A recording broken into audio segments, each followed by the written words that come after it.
கல்வி மாநாடு அரங்கத்துக்குள்ள நடக்குது. எத்தனை பெரிய கல்வியாளர்களை கூப்பிட்டு, எவ்வளவு பெரிய தாளாளர்கள், வேந்தர்கள், துணை வேந்தர்கள், அவர்களையெல்லாம் கூப்பிட்டு உட்கார வச்ச கல்வியில் சிறந்த மாநாடுன்னு போட்டு புகழ்ந்து தள்ளிட்டாப்ல. உலகம் பூரா பாக்குறீங்க, என்னமா கல்வியில சிறந்து விளங்குது இருக்கு. இந்த கடற்கடற்கரை கிழக்கு கடற்கரை சாலை இருக்குல்ல, அது உண்மையான பேர் என்ன தெரியுமா? ராஜராஜன் பெருவீதி. வரலாற்றுல பேரு ராஜராஜன் பெருவீதி. அதுக்கு ஐயா வச்ச பேர் என்ன தெரியுமா? ராஜீவ் காந்தி சாலை.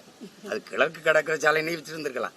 இப்ப வச்சிருக்க பேர் என்ன தெரியுமா? ஐயா கருணாநிதி அவர்கள் பேரை வச்சிருக்காப்புல. எங்க ஊர்ல வந்து தம்பி 80 வயசு 85 வயசு போனா என்ன கேட்டாலும் கொடுக்க ஆரம்பிச்சிரும். சாராயம் கேட்டா கொடுப்போம், கறி சாப்பிட்டா கேட்டாலும் கொடுப்போம், மீன் கருவாடி எது கேட்டாலும் கொடுப்போம்.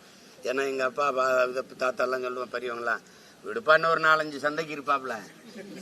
அது நல்லது வல்லதை கொடுங்கப்பா, கடைசி காலத்துல வாய்க்கு ருசியா சாப்பிட்டு போகட்டும்னு. அப்படி இன்னும் கொஞ்ச நாள் இருக்க போறாங்க. அவங்க இஷ்டத்துக்கு பேரை வச்சுட்டு போக வேண்டியதுதான். நீங்க நாடக உலகின் தந்தை சுவாமி சங்கரதாசன் என் தாத்தனுக்கு பேர் இருந்ததுல, அந்த கலைமன்றத்து பேர் எதுக்கு மாத்தினீங்க?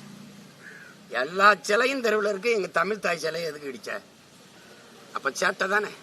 ஜல்லிக்கட்டுக்கும் ஐயா கருணாநிதிக்கு என்ன சம்பந்தம் இருக்கு? எதுக்கு அந்த வளாகத்துக்கு ஏன் தாத்த முகத்தவர் பேர் வைக்கல? 4ஆம் தமிழ்ச்சங்கம் வச்சு தமிழ் வளர்த்த என் பாட்டன் வள்ளல் பாண்டித்துரை தேவர் இருக்கான்ல, அவன் பேர அந்த கட்டின நூலகத்துக்கு ஏன் வைக்கல? எல்லாத்துக்குமே உங்க அப்பா